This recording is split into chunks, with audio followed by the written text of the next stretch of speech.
jigéen mu tëdd ak jigéen alors mooy liberté de conscience absolue kon nag ñoom nëbbuñu leur volonté de créer une société sans Dieu le Grand Orient de France te jëfee nañu ko du ay waxi Jamra dem leen ngeen informé wu dans Google la presse européenne jëfee nañ ko de naka kan mooy bàkkoo l'interdiction du port du voile en France le Grand Orient de France bi Jean-Luc Mélenchon bokk ana yan franc-maçon ñoom ñooy bàkkoo la destruction de tous les minarets jàkk yi am France yëpp minaret c'est interdit parce que pour des raisons d'esthétique architecturale ñan ñoo koy bàkkoo kuréelu Jean-Luc Mélenchon du Grand Orient de France ñan ñooy bàkkoo la loi Simone Veil de 1975 qui légalise l'avortement yàq biir ñoom Jean-Luc Mélenchon bu Grand Orient de France ñan ñooy bàkkoo d'avoir tordu la main au président François Hollande ba le 17 mai 2013 ñu daal di légaliser le mariage homosexuel c'est le Grand Orient de Jean-Luc Mélenchon kooku la ñuy recevoir fii dans ce haut temple du savoir mu ñëw intoxiqué xale yi yàq seen xol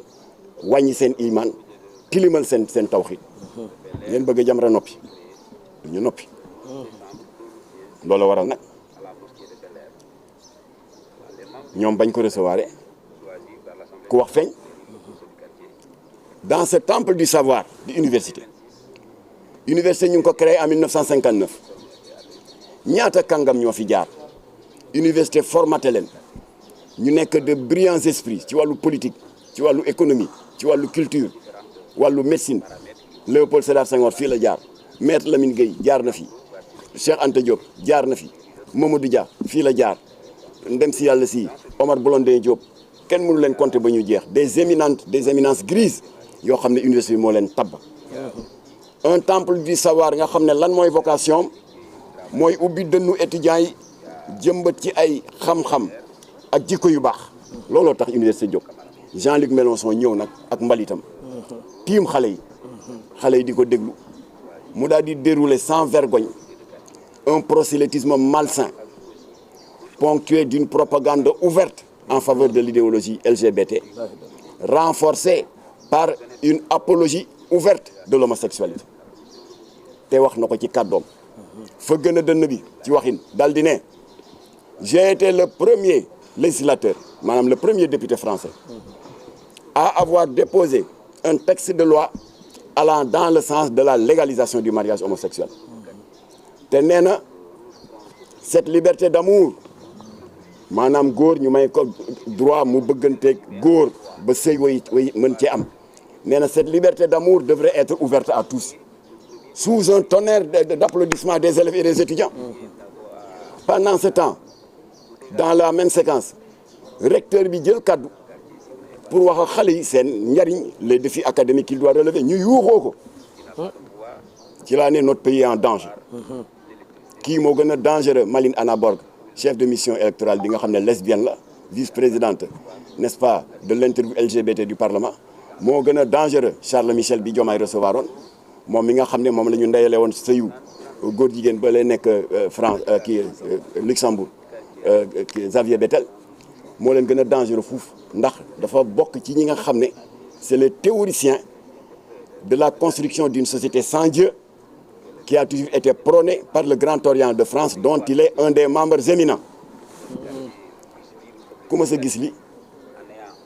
tubaab buy ñëw di tagg ak di rafetal ngóor jigéen nga tàcc ko koo xam ne doomu réew mi la directeur université bi di la wax sa njariñ sa avenir les défis académiques qu'il faut relever nga yuuxoo ko le pays est en danger il y a un renversement de tendance un retournement de rôle qui risque de mener notre pays à la destruction moo tax Jamra jóg te du ñu teggeti tànk mukk tànk askanu Sénégal amuñu lu ñu bëgg et je voudrais m'adresser à Jean-Luc Mélenchon ndax mu ngi ñuy dégg am na benn message bu ma recevoir sànq avant may wàcc benn waaye ne ne mu nga toog am na ku koy firil bu ko déggee ci wala firil ko ci français léegi je vais m'adresser à lui en français. Monsieur Mélenchon, nous voudrions, nous, Sénégalais, peuple souverain, vous rappeler ce que vous savez déjà. C'est-à-dire qu'il n'existe pas de pays dans le monde où les lois qui doivent régir la vie communautaire viennent ex nihilo. Ces lois ne tombent pas du ciel, quel que soit le pays pris en considération, qu'il s'agisse de la France, de l'Allemagne, de la Chine, du Burkina Faso, du Sénégal. Les lois qui régissent la vie communautaire ne tombent pas du ciel. Elles sont structurées par qui? Par le législateur. Et comment le législateur structure-t-il ces lois? Eh bien, en s'adossant sur ce que vous, techniciens de l'audiovisuel et de la communication, vous appelez le substrat socio-culturel, c'est-à-dire en langage normal, eh bien, les réalités socio-culturelles. C'est sur cela que le législateur français s'est adossé pour structurer le code civil français, qui, comme tout le monde le sait, a déclaré haram la polygamie. Mais personne n'a le droit de critiquer les Français parce qu'ils sont chez eux. Et c'est dans cette même logique que vous, Français, M. Mélenchon et vos compatriotes, vous vous êtes référés sur vos réalités sociales et culturelles pour penser qu'il était temps, précisément le 17 mai 2013, de légaliser le mariage homosexuel. Personne n'a le droit de vous critiquer parce que vous êtes chez vous. Alors, pourquoi, selon le même principe de structuration des lois que le législateur, dont le législateur a la responsabilité en se référant sur nos réalités sociales et culturelles, au nom de quoi nous, peuple sénégalais, nous n'aurions pas le droit, nous référant à nos réalités sociales et culturelles, de structurer l'article 319 bi haramal ngóor jigéen. Au nom de quoi? C'est aussi simple que ça. Monsieur Mélenchon, c'est vous qui avez appris, je veux parler de vos universités, à nos cadres, que la loi, la majorité, c'est la loi de la démocratie. La majorité, l'écrasante majorité du peuple sénégalais ne veut pas de l'homosexualité. C'est notre droit le plus absolu. Et vous venez sur un ton paternaliste nous dire que non, c'est un monde libre. J'ai été le premier député à avoir introduit un texte de loi portant légalisation de l'homosexualité. C'est votre affaire, ça. Mais ne venez pas nous l'imposer. Alors, moi, Jean-Luc Mélenchon dégg na ko tey nag il a été prétentieux sous un tonnerre d'applaudissements des étudiants xas le gouvernement de Sarkozy, xas le gouvernement de Macron, xawle na gaaruwàlle ne ils ont une main mise sur l'Afrique au mépris de leur volonté et de leur droit à l'exercice de leur souveraineté. yow tane woo leen parce que effectivement